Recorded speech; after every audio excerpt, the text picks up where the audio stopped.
Oggi è martedì 4 febbraio 2020. Nessun giorno è un giorno qualunque.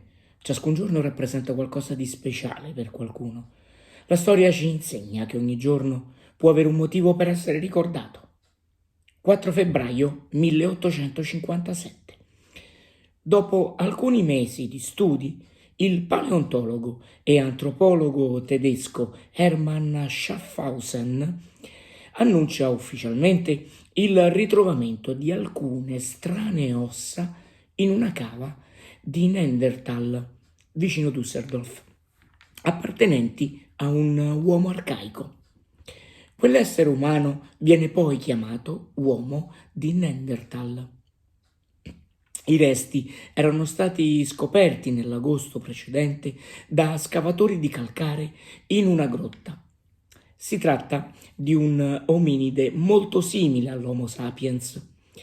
Visse nel periodo paleolitico medio, tra i 200.000 e i 40.000 anni fa. Fu un Homo molto evoluto, in possesso di tecnologie elevate per la lavorazione della pietra e dal comportamento sociale piuttosto avanzato, al pari dei sapiens di diversi periodi paleolitici. Convissuto nell'ultimo periodo della sua esistenza con lo stesso Homo sapiens, l'uomo di Neanderthal scomparve in un tempo relativamente breve.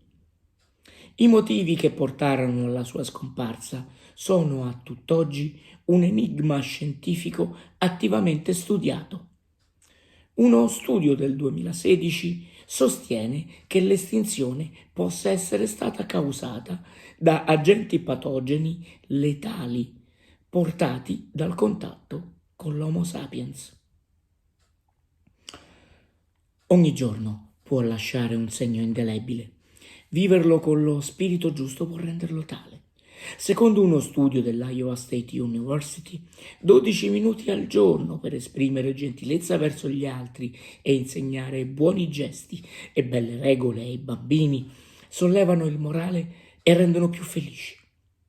Rivolgere un pensiero a chi abbiamo nel cuore o a chi compie gli anni, inviandogli questo minuto di racconto, può essere un'occasione per cominciare bene i nostri 12 minuti di oggi.